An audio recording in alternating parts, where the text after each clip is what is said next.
नमस्कार प्रिय भारतीयों। तो अभी आज इस फरवरी 2026 में 3 तारीख है, जिसमें यूएस डील के बारे में बहुत सी बातें चल रही हैं और बहुत से मखौल से बन रहे हैं, और वही इन दक्षिण पंथियों का हिंदू कट्टरपंथियों का तंत्र काम कर रहा है।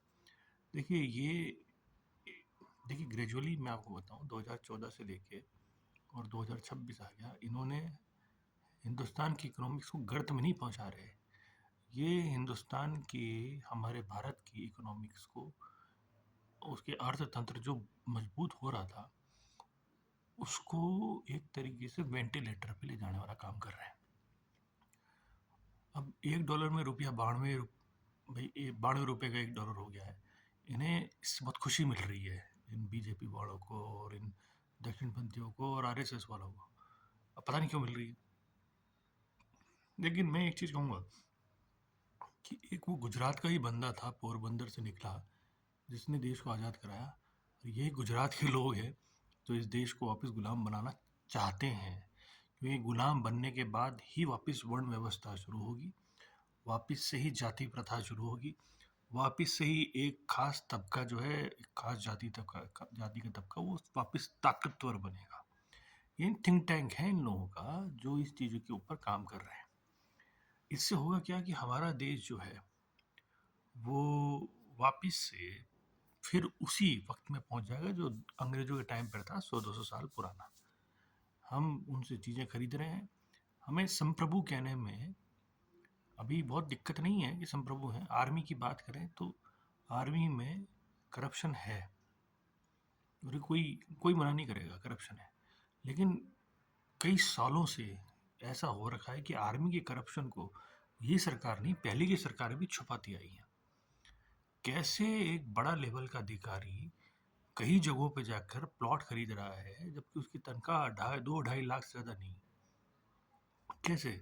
मतलब अगर वो उसकी 2-2.5 लाख की तनख्वाह का भी हिसाब लगाएं तो एक साल में उसे 30 लाख कमा लिए होंगे। 30 लाख में से 15 लाख बचे होंगे। मान लीजिए सारा सब कुछ सरकार दे रही है, आर्मी दे रही है, तो 30 के 30 बच होंगे, तो 30 लाख एक साल के हिसाब से वो व्यक्ति 20 साल काम करेगा तो 6 करोड़, उसमें इंटरेस्ट जोड़ के कर लीजिए 10 करोड़। 10 करोड़ की संपत्ति अगर उसने सब कुछ इधर उधर करके करी तो चलिए समझ में आता है, ज़मीनें खरीद के रख दी और धीरे धीरे कर रहा है। लेकिन क्या ऐसा है कि कुछ अफसरों की संपत्तियों का ब्यौरा आज तक पता नहीं चला? क्योंकि करप्शन बहुत हो गया है। और एक लेयर है जो वर्टिकल लेयर है, आपके लेफ्टिनेंट से लेकर पर लेफ्टिनेंट कर्नल ऊपर तक, वहाँ पर भी क्या ऐसा हो रहा है पता नहीं। लेकिन मैं तो एक आपको जानकारी दे रहा हूँ कि उनकी तनख्वाह के साथ यही काम एक अफसरों के लिए भी है कि जो आईएएस और सेंटर में अफसर हैं, इनकी सब संपत्ति कैसे बढ़ती है। अगर हम इनकी सैलरी की कैलकुलेशन करें, 2 lakh 3 lakh max at max मान के चलें, तो 20 साल में ये 3 लाख के हिसाब से 20 साल में ये तकरीबन 8 करोड़ रुपए, हम तो ऊपर नीचे मान रहे हैं, 8 करोड़ रुपए कमाएंगे। खर्चे उसमें से होते हैं। लेकिन इनकी संपत्ति कैसे 50 करोड़ हो रही है? जब हिंदुस्तान में ये चीज़ें चल रही हैं, एक तहसीलदार, एक लेखपाल, ना जाने यूपी में कितना करप्शन चल रहा है। करप्शन का जब बोलबाला चल रहा है, एक रोड खुद रही है, उसके ऊपर दूसरी रोड फिर खुद रही है, फिर ठेकेदार को कमीशन जा रहा है, ठेकेदार कमीशन दे रहा है वहाँ के नगर निगम के और जेडीए और डेवलपमेंट अथॉरिटी के ऑफिसर को। वो ऑफिसर कई जगह प्लाट खरीद रहा है। इस देश में हो क्या रहा है? इस देश में ये हो रहा है ऐसा कि ये देश इन दक्षिणपंथियों ने, जो पहले से ही ग्रस्त था बीमारी से, 2014 से पहले भी करप्शन की बीमारी थी, इन्होंने इस करप्शन की बीमारी को अमृत बना दिया है और लोगों को कह दिया है कि अब ये जितना करप्शन करेंगे उतना जल्दी आप अमरत्व को प्राप्त होंगे। क्योंकि जांच होती नहीं है, अकाउंटेबिलिटी हम फिक्स करते नहीं है, मंत्री हम हटाएंगे नहीं, अधिकारी हम हटाएंगे नहीं। बालासोर का ट्रेन हादसा था, अधिकारी को चाहे हो कुछ हो, जांचें बैठाएंगे, कमेटी बैठाएंगे, हटाएंगे कुछ नहीं, हमें कोई मतलब ही नहीं। सब करप्शन करो, सब नेग्लिजेंस करो, सब कुछ करो। तो 12 साल में इस देश में ये हुआ है कि हमने जो हमारी सिविलाइज सोसाइटी थी, जो पनप रही थी, उसको तोड़ दिया है। अब आगे जो चल रहा है, जैसे कि अब अमेरिका की बात हम करें तो अमेरिका ने साहब टैरिफ हटाया, टैरिफ लगाया, रूस से लो, रूस से मत लो, वेनेजुएला से लो।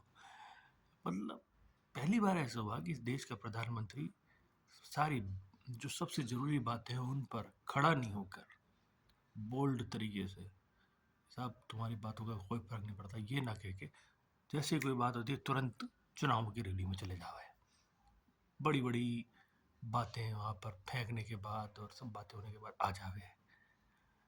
देखिए, मैं आपको कहूँ कि इनकी विचारधारा में, इनकी मानसिकता में इनको सिखाया जाता है कि कपड़े भी उतर जाए तो ये मानिए, दक्षिण पंथी के लिए कह रहा हूँ, कि कपड़े भी उतर जाए तो ये मानिए कि भगवान ने आपको, ऊपर वाले ने आपको अदृश्य कपड़े दे रखे हैं।